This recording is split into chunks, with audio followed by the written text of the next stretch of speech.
So, welcome to Warden 101 tanking video.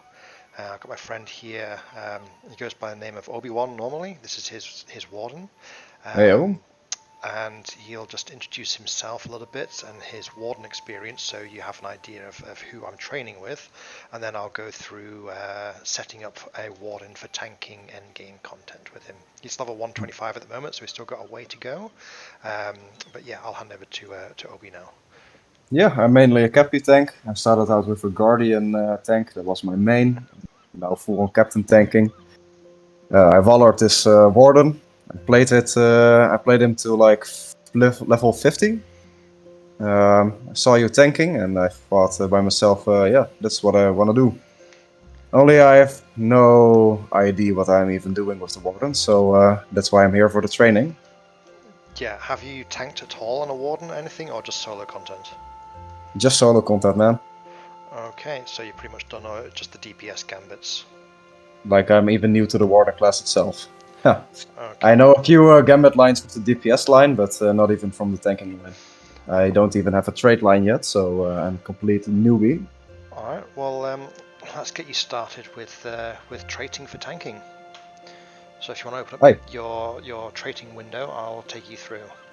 Yeah, I have 92 virtue points, so that's the only thing. For this build you only need 94, so don't need to be too short, don't worry about it. Alright. So let's do the yellow line first. So you're going to pick blue line as your main one, and then we'll do the yellow points first because there's fewer of those to explain. So Alright, tell me. Let me know when you're ready. Okay, so the first 5 points, they're going to go in lasting mark.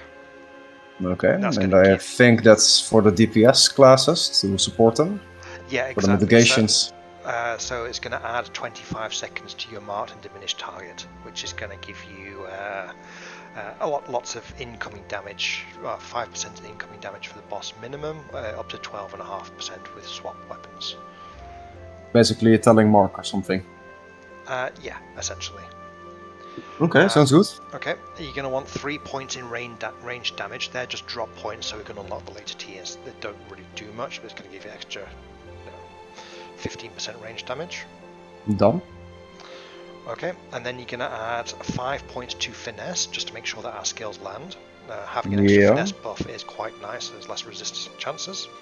Yeah, that's nice that you don't have to use your settings like on Captain tanking. I'll use a virtue for the extra finesse. Exactly. Now the next one is very important, which we'll come back to and cover in a later video, but you're going to want shields up.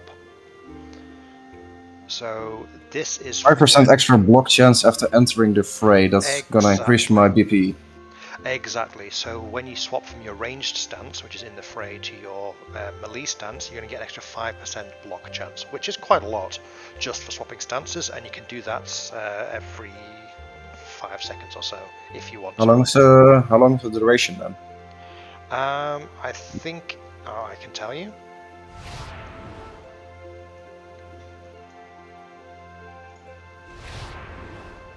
It is 15 seconds. Oh, that's quite long. Yeah, so you can have passive buff that you can permanently have. That's nice. It's not really permanent because you need to be in melee stance to do the majority of your gambits. Range stance is just too slow for keeping up your buffs, but we put it into the rotation eventually to gain it every now and then. Okay.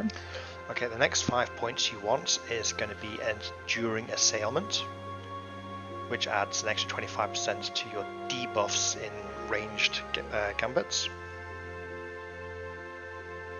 Okay, wait. What is even Assailment doing? What is it? Assailment is duration. Assailment is your ranged stance, so some of the gambits will put debuffs on enemies. Okay, that's why. It just increases the debuffs by 25 seconds. We don't really use too many of those. We're more about buffing our own party than debuffing the enemy. That's the realm of the Yellow Warden. But it's 5 points that are required, and it's better than crit chance. We don't really need that as a tank. Okay, then I'm on to 3 new choices. Yep, so we have area targeting, it's just 1 point. So this will make your marked and diminished targets javelin debuffs hit multiple targets. Nice for the Yeah, so when Nice when for the you've got mammoths and ads, 80. Yep. exactly, yeah. And then the final, as you're missing 2 points, you're just going to spend 1 point here. But when you have your full trait points, you would put 3 into hurry up with that, which would Okay. give minus 20% induction duration for your fellowship. So which is nice for healers and hunters for doing DPS. This is Happy when minstrels. exactly. So this is when you use ranged a drat maneuver. I do this in my rotation every now and then just to give an extra buff to the healers and some DPS. It's more of a utility skill. So let's move on to the blue line. You're going to want to do pretty much everything here. So top left, you've got Warcry. This is going to add almost 9k to your evade rating at max rank. It's not amazing. It's a tier 1 skill, but no. Yeah, it's 6k for me, but it's gonna tear up eventually though Yeah, when I level up. exactly. So this is just to add as much to our BPE as possible. Then on the other side, you're going to want 5 points into Persevere because it's going to give you lots more healing percent. Although our Yeah, self done. heals, are pretty poor at the moment, so every Are percentage most of helps. the are most of the heals coming out of morale taps or even your own healing skills? Um, Depends on the content that you're tanking. So if you have lots of enemies around you, you get much more healing from the morale taps because they will do up to 10 targets for the big ones. Otherwise, you're going to be using the Persevere line gamut, which is your shield and spear, and that's probably what you're going to be using 90% of the time if you're raiding. For the smaller 3 and 6 man content where you can just rush through and grab a load of enemies together, you're going to be using your morale taps to keep you topped up.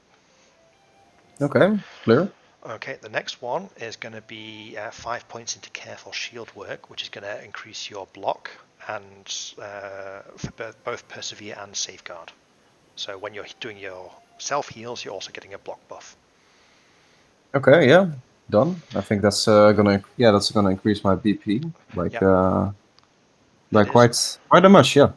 Yep. So then you're going to want to pop Warden's Challenge, which will give you the Defiant Challenge skill, which is one of your forced taunts. Yeah. That's And pretty then put 3 points, of course, in the Defiance for the 5% extra mitigation, I guess. exactly, yeah. Yeah. You're going to want 5 points in Impressive Flourish. I mean, the bonuses here are pathetic. You get about 3k tactical mitigation, 3k physical mitigation, and 4.5k critical defense. But it's better than a kick in the teeth. Huh. Yeah, I mean, Isn't it better to put it in yellow then? I don't know, of course, I just needed to get down in blue more. exactly. You could Yeah. put them into your Gambit builder damage for a little bit of aggro generation, but you don't really need it. I mean, it's more about just getting every little bit of defense you can. Okay. Okay, you're going to want to put 5 points into Bane of Shadow, which is 20% light type damage. Now, you have this because all of your AoE aggro skills do light damage. So the more damage you do, the more aggro you generate, and the more DPS you contribute to the group. Okay, and I think Unassailable we're gonna take that as well. Yeah, I see 10% to Surety of Death evade rating. yes, which is very nice, all about the BPE. And Desolation will make your mobs miss you and your group, which is also useful, but this does not work on bosses, only trash. Okay, that's good Okay, to know. then you're going to go over and you're going to pop one into counterattack, which will reset your masteries if you evade or a partial evade. And our Oh, evade that's goes through the nice. roof, so this happens quite often. Then you're going to want to And put one into then, Indefatigable. what a name. Okay, Yeah. I'm So glad you spoke it out for me. it's just going to increase your self heals by another 10%. But that self heals are so weak anyway. It's not great, but it's going to unlock the next one, which gives you +3 heal over time pulses. I'm gonna trade that as well. Yep. And then going Okay. back over to the left, you're going to want 5 points in the critical protection, which is a 7% crit defense, which is quite Yeah, nice. done. And then thick skin, which is going to add 20% to your crit defense and physical mitigation from Dance of War, and also 20% crit defense and tactical mitigation from Conviction. They're 2 gambits Yeah. that No. we'll cover in another video. Oh, this is a sweet one. The next one is minus 300 seconds to Yeah. never surrender cooldown. Yeah, without this, the never surrender cool is 10 minutes. With this, it's 5 minutes. Still too long, in my opinion, but halving that cooldown is essential. Absolutely essential for this build. Then we're Yeah, going to skip Fear No Darkness entirely. We don't need morale top damage at all. It's just and I'm gonna guess stand your ground. Exactly. Yeah. So this one, interestingly, decreases your evade rating, but buffs both block and parry for the exact same amount. And That's bullshit. Okay. and when you have the final rank, it adds an additional 2% to your block and parry on top. That's gotta be the first time I see a negative rating gain from a trade line. This will become clear when I go through the gambits with you why they've done this, because with your own gambits you can boost your evade rating completely through the roof, so you completely cover this negative one with your gambit buffs and gain extra BP in the ones which you cannot boost so much. And percentage is much better than rating, because 16k rating dropped on one stat for 2%, so essentially it's a 4%. That's nothing. Exactly, and you can get that negative back in with just one gambit. And then you're going to want Fellowship Protector. Yeah. So when you use Conviction, you're going to get a tactical mitigation buff. How much is gonna add that? I don't know off the top of my head. I think it's around maybe 60k. Oh, that's quite I'm just guessing. That's actually quite a bit. I can tell you. Actually, I'll just do it quickly, and then we'll confirm. Yeah. Just keep in mind we're with one person now. Yeah. Well, it tiers up for every person near you. So me and you, that's 2 stacks every time I cast it. So that's already tier 4.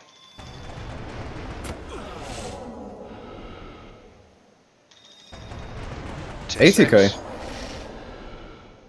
Tier 8. Oh, it goes for like the entire raid. Just the Fellowship. Oh, just the Fellowship. Okay. Yeah. So yeah, it's 100k tactical mitigation and 170k physical mitigation. That's a lot. Okay. Yeah. You don't usually get to 10 stacks because quite often the tank is in one side and the DPS are on the other side, so you're probably only going to be getting 1 stack every time you cast it, and you don't spam Conviction like that to get it to the top, but every little helps. And then finally, you're going to want For the Free Peoples. This is a Sozo skill. You can pop it. I'll pop it for you now, and you'll see what happens. Actually, essentially what this does is every time you use a Gambit Builder, it gives a stacking mitigation buff for the Fellowship. So the buff lasts about 20 seconds, and every time you do that, it will reapply the duration. So it lasts for 20 seconds, and then you get another 15 seconds on top, so it's about 30 seconds in total. But it's useful if you know a big amount of tactical damage is coming up, like in Woe of the Willow, when the floors are going to turn into pools of acid, or in Kazakh Doom when fulmination's coming, etc. It's useful for those scenarios when you know some tactical damage beforehand. The last phase in Fall of Kazakh Doom, I can imagine it's going to help everyone a lot. Yeah, exactly. So yeah, that's how to trait your Warden for tanking. And then I still have 2 points left, so I'm guessing I'm gonna put another one and hurry up with that. Yeah, exactly. Yeah. Okay. All right, and then you can confirm those choices. Now I'm gonna ask about the set bonuses, because the first one is Thrill of Battle. That's gonna give myself the 20% extra morale tap damage. Yeah, that's clear to me. Yeah. Shield Mastery, extra block and evade rating. Yeah, so this is actually a new gambit unique to the blue line. So this gives you block and evade, and this is what it looks like. Get a little bubble around you, and then your block and rating gets block and evade get boosted. Yeah, you see, this one gambit is 81k evade rating, and as we said before in the Stand your ground, you minus 16k. So just for one gambit, you've already, replaced that 7 times over. Yeah, so it's gonna help a lot, I imagine, with your BP, of course. Yeah, exactly. So The next one is interesting, though. The next one is quite some extra buffs you get. yeah, exactly. So a lot of people think that Warden's mitigations are quite low, around 50%, which is usually true. When you swap to the blue line, it goes up to a maximum of 55% base. And then there's a lot of gambits which can actually give you a percentage mitigation buff. So Wardens can get up to around 70% on both physical and tactical with the various gambits. So they're in Even higher than the captain. yes, they're 10% higher than a captain. The captain can self buff too, but the captain does have the minus 30 something percent damage reduction across the board. So it's kind of even. Well, it actually makes the captain superior in actual mitigations when you look at the numbers, but the wardens are not too far behind. I can imagine the tactical mitigation is really nice, though. Yeah, you can get past the tier 3 mitigation penetration with a warden and still be at cap. Okay, so the next one we'll talk about is Shield Tactics. This is another tactical mitigation buff and a unique gambit to the blue line. It also gives you stun immunity for 10 seconds. Do you use it more for your tactical mitigation, or do you use it more for the to be It's immune for the stun? situational. It's at max at my level, it's 52k tactical mitigation, which lasts for a minute, which is quite nice. And when you know that, for example, you're tanking Thresh tier 2, tier 3, you've got mammoths coming at you, you're like, I'm going to get stunned by this mammoth, you can just pop this, you're immune, take the stun. The only issue is that you can't gain the immunity again for 20 seconds, so if another mammoth comes, you're going to get stuns. But it helps the Lawmaster out that you've got your own stun immunity a little bit. Yeah, I can imagine. That's nice for if a second mammoth comes out. Exactly. So then we have close call. So dodging an attack will restore 1% of your maximum morale. And So out of this trait, I'm gonna guess that we're gonna put most of our effort with the BP in evading, since evading attacks brings most of our yeah, has most positive effects on us. sort of. The gambits by themselves buff your evade rating to a very good amount. There are other bonuses that we'll cover in another video which make other lines, especially block, more attractive. Okay. The next one is Exaltation of Battle. So +2 area of effect to your morale tops. So you have some more targets, which is nice. And then you have your Revel in Combat. Gambit builders perform a morale tap on the enemy, but that is so weak it's not even worth mentioning. Not skilled, of course. Yeah, it's not scaled at all, no. So that is how to trait, and then I'll end the video here, and then we'll go into the actual gambits in some other videos, which will follow this one. All right. Thank you for the explanation. No problem.